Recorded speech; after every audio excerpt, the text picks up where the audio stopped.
Pour cette troisième interview, nous avons rencontré Valne et Maluko, les auteurs de Va-Nu-Pieds. Je pense que le mieux pour commencer, c'est de vous présenter. Alors, merci de nous accueillir dans votre émission. Moi, je m'appelle Valne, je suis le scénariste du manga Va-Nu-Pieds et j'ai 35 ans. J'habite à Strasbourg et j'ai fait des études de bande dessinée et j'ai proposé il y a quelques années avec Maluko ce projet de shonen Va-Nu-Pieds et que Kana a accepté. Et maintenant, on a sorti 3 tomes et nous voilà ici à la Japan Expo aujourd'hui.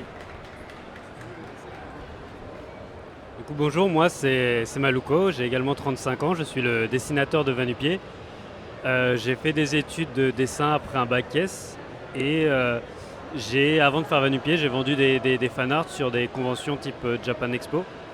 Et quand j'ai rencontré Val, il m'a proposé son projet et j'ai accepté de dessiner pour lui. Et après avoir monté un dossier, on a été contacté par Kana qui voulait nous éditer. Et donc voilà comment l'aventure a commencé. Est-ce que vous pouvez nous parler du coup de la jeunesse de l'œuvre? Comment l'idée vous est venue À l'origine, c'est un ami qui était dans la même formation en BD que moi, qui cherchait un scénariste.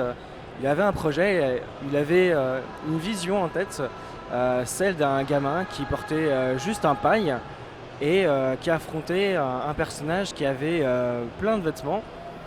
Et pour lui, ça symbolisait la puissance. Donc il m'a balancé ça, comme idée, il m'a dit débrouille-toi avec ça. Du coup j'ai réfléchi un peu et j'ai pensé aux références qu'on avait en commun. Donc j'ai pensé à Naruto, à One Piece et à Final Fantasy IX. Ce sont les 3 références qui m'ont influencé pour ce projet-là. Parce que je me suis dit tiens mais du coup on pourrait axer les choses sur les vêtements, qui parlent de pagne et de vêtements et de puissance. Et je me suis dit ouais il y a un concept à faire avec des vêtements qui ont des pouvoirs magiques. Et il suffirait de les porter pour les utiliser. Alors là où je me suis influencé de Naruto, c'est parce que j'avais en tête le personnage de Gaara, où je me rappelle quand j'étais adolescent et que j'ai vu qu'il avait une calebasse dans le dos, je me suis dit waouh c'est stylé mais à quoi ça sert? Et ça avait vraiment un impact, ça avait vraiment une utilité dans l'histoire et au niveau du pouvoir. Il y avait même une histoire derrière cette calebasse et j'ai trouvé ça très chouette. Et en même temps, je voulais comme ça que le personnage porte un vêtement, mais qu'il le conserve. Que vraiment, on le voit et on se demande qu'est-ce que ce vêtement a comme pouvoir. Et donc, j'avais pensé aussi à One Piece pour le côté décalé, où on peut faire un petit peu tout et n'importe quoi comme pouvoir. Et à Final Fantasy IX, parce que dans Final Fantasy IX, quand les personnages ils portent des vêtements ou des accessoires, ils peuvent acquérir une nouvelle capacité.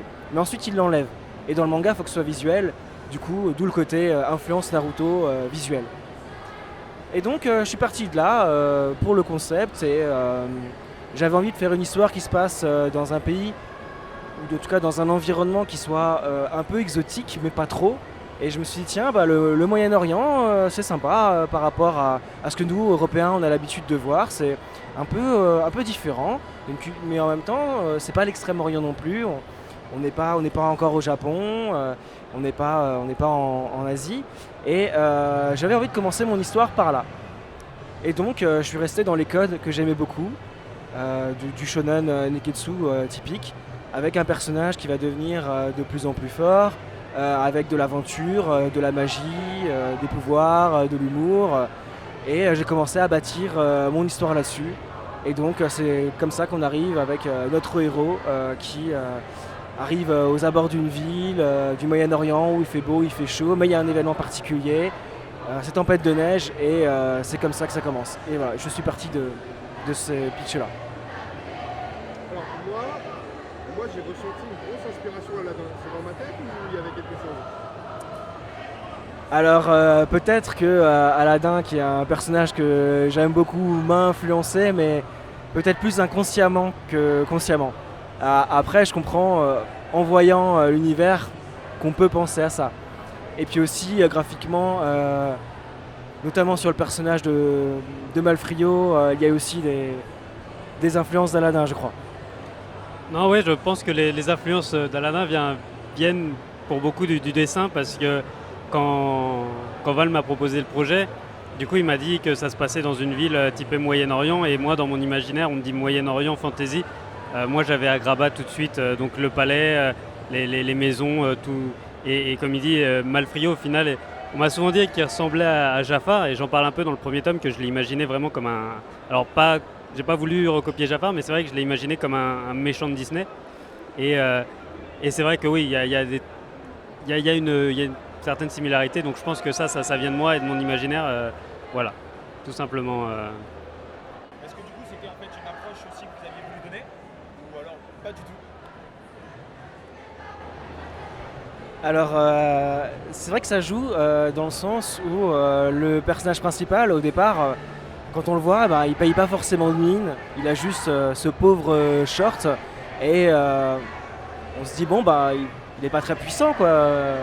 Ce short n'est pas forcément très bien décoré, il n'est pas forcément dans un très bon état, il n'est pas forcément paye pas de mine. Mais derrière les apparences, parfois il y a une puissance cachée. Alors pour certains personnages, au contraire, de beaux vêtements peuvent traduire une grande puissance, mais c'est pas toujours le cas. Donc l'habit pour moi ne fait pas toujours le moine. Et il faut surprendre son public, il faut surprendre ses lecteurs. Du coup, méfiez-vous des apparences. Imaginez ou adapter la puissance que devaient représenter les vêtements dans l'œuvre One Non, pas vraiment. Souvent, comme souvent, je demandais à Val quel type de vêtements il avait en tête, donc il m'envoyait pour certains vêtements des références. Sinon, bah, moi j'ai vraiment qu'à designer les personnages par rapport à leur fonction. Et comme il y a pas de, le système de magie, il n'est pas fait tel que tel type de vêtement, tel type de pouvoir. Par exemple, une texture va donner genre une matière. Disons le jean donne des pouvoirs de feu, non ça marche pas comme ça. Donc c'est vrai que là-dessus, moi j'étais pas limité. J'étais pas limité par le système de pouvoir, je pouvais vraiment les habiller comme je voulais parce que derrière, n'importe quel vêtement peut donner à peu près n'importe quel pouvoir. Donc là-dessus, non, ça n'a pas été une contrainte. La seule contrainte, c'était de faire des chara-design intéressants. Et derrière, on adapte. Enfin voilà, tous les vêtements s'adaptaient forcément au pouvoir qu'on voulait donner. Et des fois, par exemple, il y a quelques exemples où il me demandait de dessiner tel type de vêtement et finalement je dessinais un autre type de vêtement et du coup on changeait la définition, on changeait juste pour que ça colle. Donc non, ça n'a pas été du tout une contrainte. Est-ce que vous avez une petite anecdote rigolote?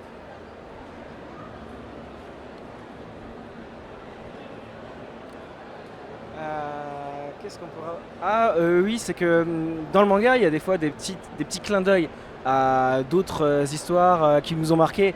Et je pense que si vous avez aussi les mêmes références en tête que nous, quand vous les verrez, ça vous fera rigoler.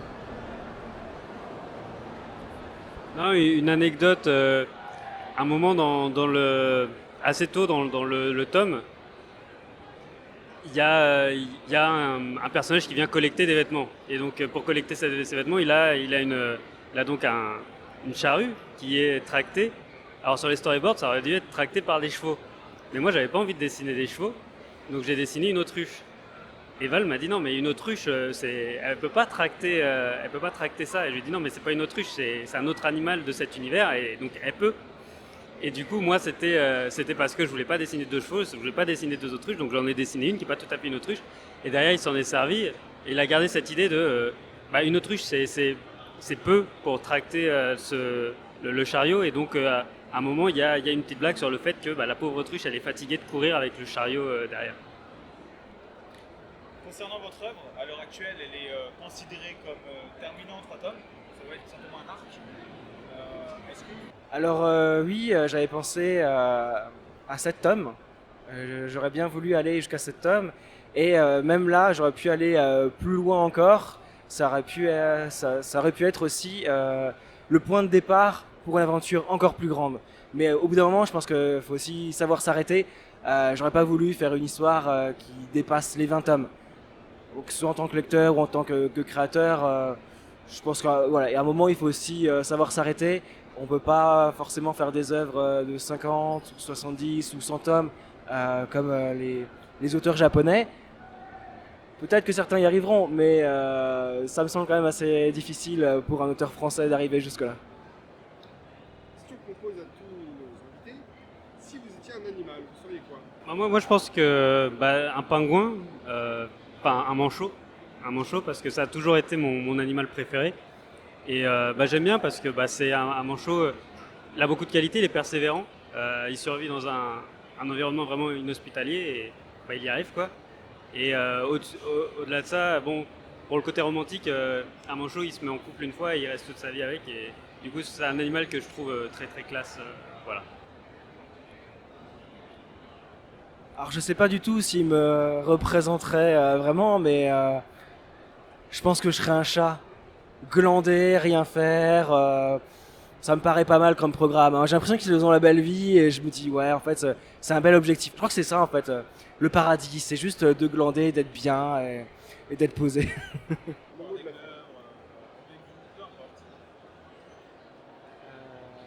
Venez nous voir. Venez nous voir avec plaisir. Lisez Va-Nu-Pieds, en vrai c'est vachement sympa, donc n'hésitez pas. Voilà. Merci à vous, messieurs. Merci à vous.